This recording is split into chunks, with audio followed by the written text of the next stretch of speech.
我去医院体检被他插队，他打电话摇人，不曾想他电话摇来的人却是我1年未见的老公。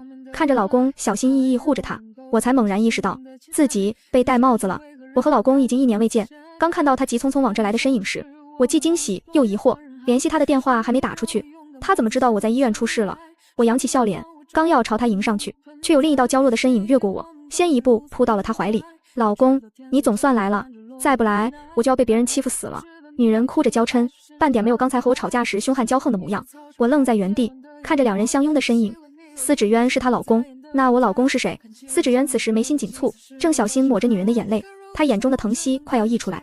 向来一丝不苟的衬衫扣子都歪了一颗，一看就是出来的太匆忙。乖，不怕了，老公过来了。他把女人护在怀里，又小心照看她的肚子，有没有哪里不舒服？女人孕龄应该已经有7、8个月。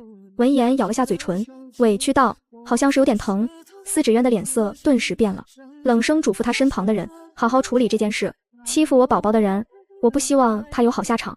等人应了声，他已经一把搂着女人大步离开。医院的人众多，无数双眼睛都看着这一幕。他毫不在意这些显眼的举动会带来什么不好的影响，他的满心满眼都只有那个女人和他肚子里的孩子，以至于我就站在不远处，他却一眼都没有朝我看过来。闹剧结束，人群终于渐渐散了，留下帮司芷渊处理事情的发小正要找人算账，一抬头看到我的脸，他顿时愣在原地。嫂子，听了这个称呼，我只剩下苦笑，腿像灌了铅一般，满脑子都是刚才的画面。我还有什么不明白的？异国1年，我老公在外面有女人了，也许从我出国起，他就将女人养在了身边，连他的发小朋友都毫不避讳，他们有了新的嫂子。那我呢？也许是我的眼眶太红。陈露舟朝我走过来，脸上有些尴尬。那什么，渊哥他就是逢场作戏，现在嫂子你都回来了，这些乱七八糟的他肯定会解决的，是吗？我的视线模糊，嗓音发着涩，真要解决，还会让孩子生下来？陈露舟张了张嘴，说不出话来了。我的心如同一团乱麻。我和司芷渊年少相识，家庭联姻，我本以为这是上天赐给我最完美的一段爱情，可没想到也仅仅只是一段。事情已经发生，我没法当不知道。低下头，飞快擦去眼角的泪痕。我开口道：如果你觉得对我有所亏欠，那就帮我个忙。什么？别跟司芷渊说，我今天来过。说完，我不顾他复杂的表情，径自离开了医院。我手中的检查单厚厚一沓，如今再看，只剩下讽刺。如果说我们的婚姻有什么缺陷，那就是孩子。我们也曾是圈中的模范夫妻，虽是联姻，却有青梅竹马的感情。司芷渊待我处处体贴，从未有过一句重话。身边的朋友和亲人都说我嫁对了人，可惜结婚6年，我都没有怀孕。在国外1年，我除了解决司芷渊公司的危机，还一直在找医生调养身体。现在不用了，有人替他生了。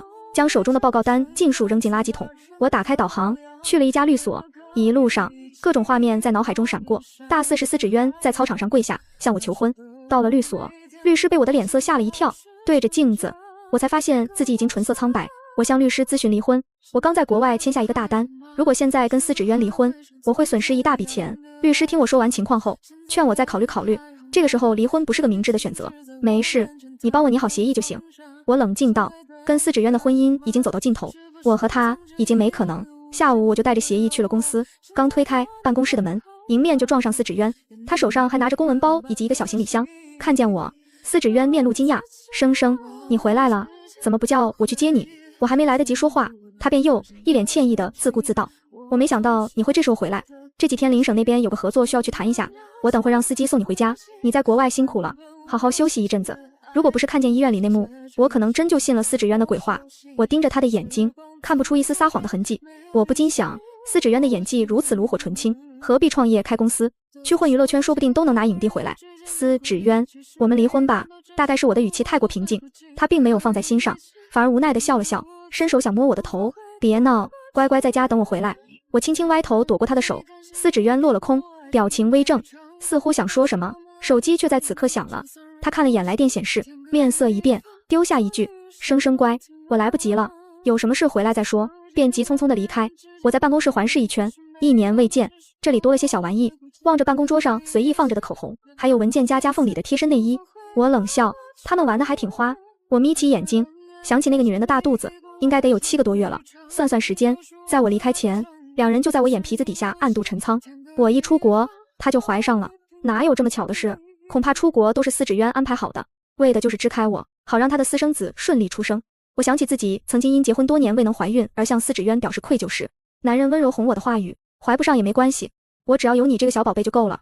那时还感动得直流眼泪，现在想想，司芷渊分明打着我不能生就找外面女人生的主意，真是可笑。司芷渊每天照常给我打视频发消息报备，他说他很忙，累得要死，回酒店倒头就睡，还说想我，下次出差一定要把我也带上。我一条都没回复，手机上全是私家侦探发来的照片。司芷渊压根没有离开本市，这些天他一直陪着那个女人，俩人蜜里调油，宛如一对新婚夫妻。两边信息对比，不知道的还以为司芷渊有个跟他长得一模一样的兄弟。司芷渊出差1个礼拜，终于回来了。我发消息说在公司等他，办公室里，司芷渊推门进来，看见屋内的情景顿了顿，然后若无其事地笑着问我怎么约在这儿了，还把大家伙都叫来。被我召集来的董事们也是一头雾水，但瞧出气氛不对，个个都没出声。我没回答司芷渊，只是平静地从包里抽出一沓文件，一份份平摊在桌面上，股权转让协议、公司代理人转让协议以及最后的离婚协议书。司芷渊嘴角的笑意在看见最后一份文件时彻底僵滞，半晌他扯扯唇角，生生你怎么变成女强人了？我语气淡漠，你看下合同吧，没问题就签字，我们离婚。司芷渊表情微僵，很快又恢复过来，语气无奈又宠溺，生生你别胡闹了，大家还要工作呢，各位董事都散了吧，我们夫妻聊点私房话。众人面面相觑，却没一个感动的。司芷渊见状，只能从我入手。他从包里摸出一个蓝丝绒盒子，生生你看这是什么？我的目光落在那串项链上，中间的蓝宝石如同大海，宁静幽深。司芷渊轻声道，你不是说特别喜欢这条项链吗？我托了很多人才买到，谈恋爱时我说过想拥有一条蓝宝石项链，因为那是我的幸运石，我坚信它会为我带来好运。等我们婚礼上，我就送你一整套蓝宝石饰品，好不好？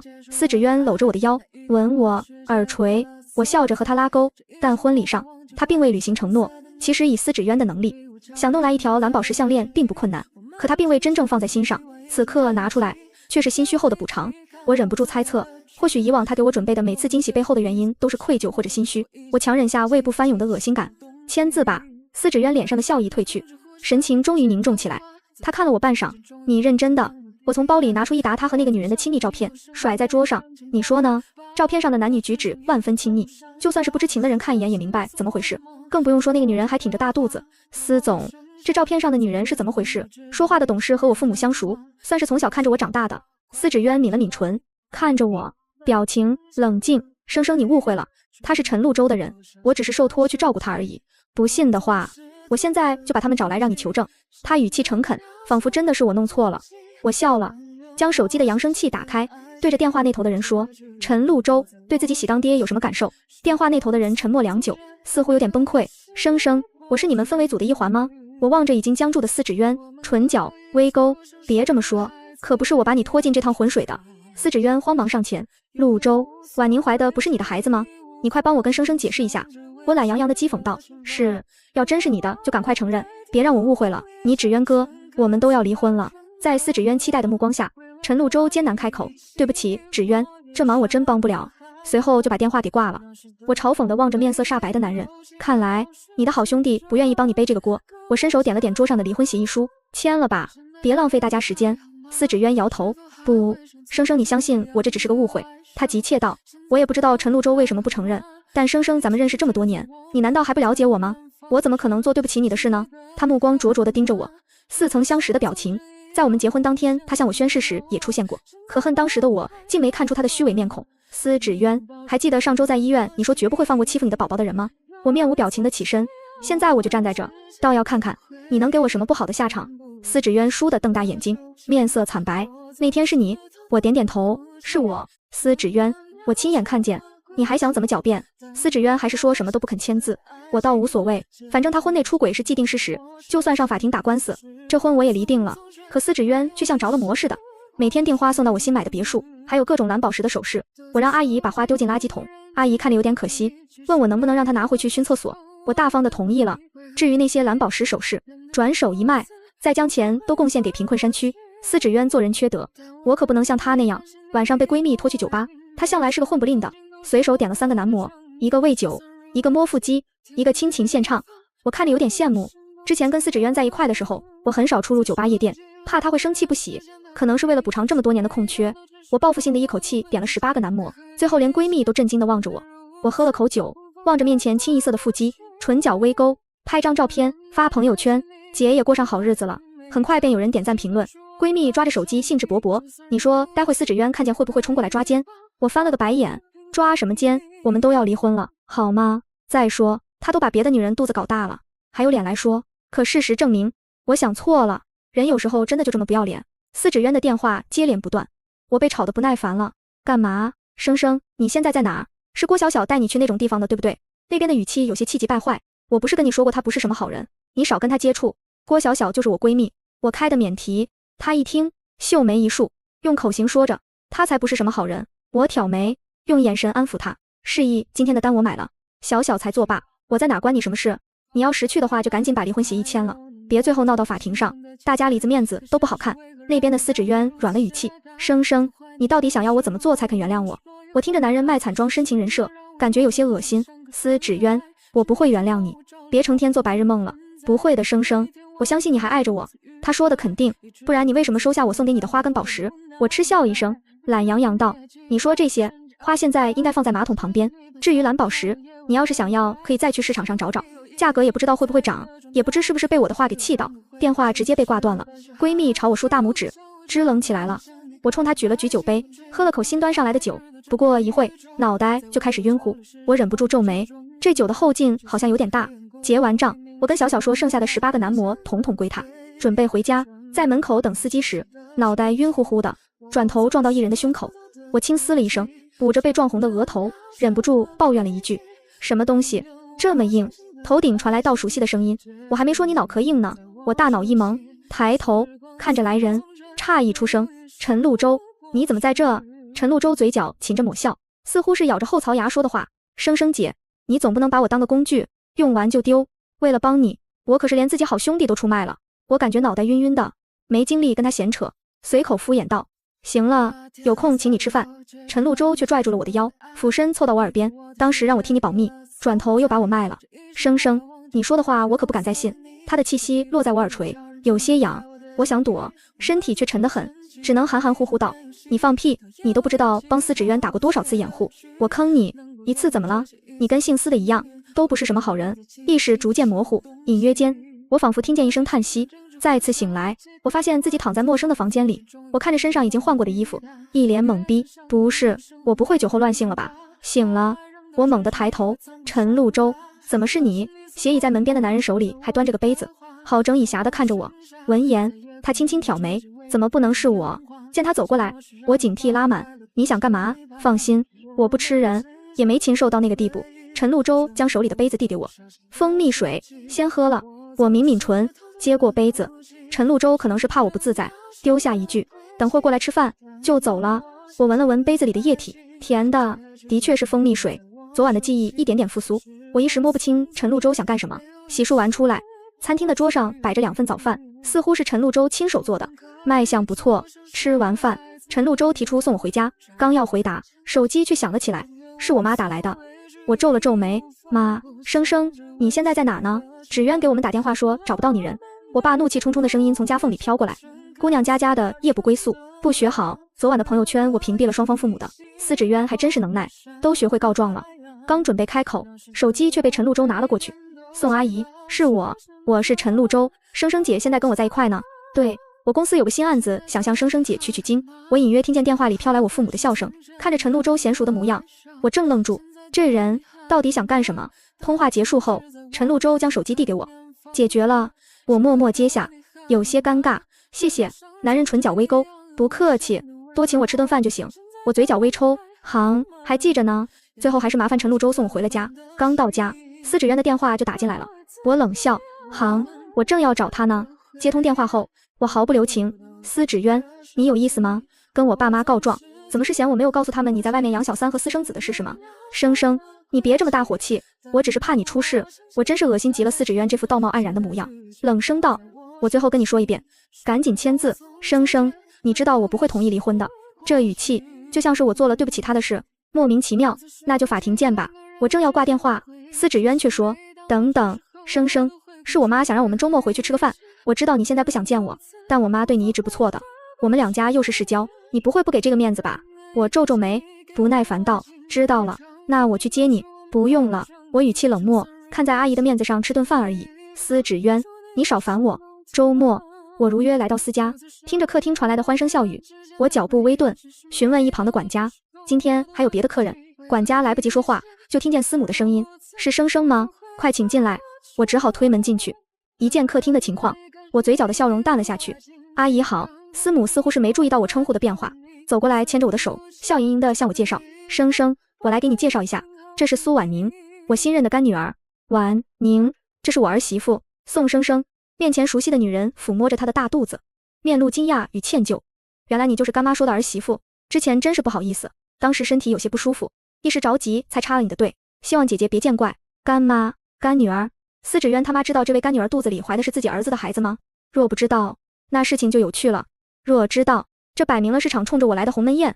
我将手从司母手中抽出，淡淡道，你当时冲着我喊的声音那么大，我还真看不出来你身子不舒服呢。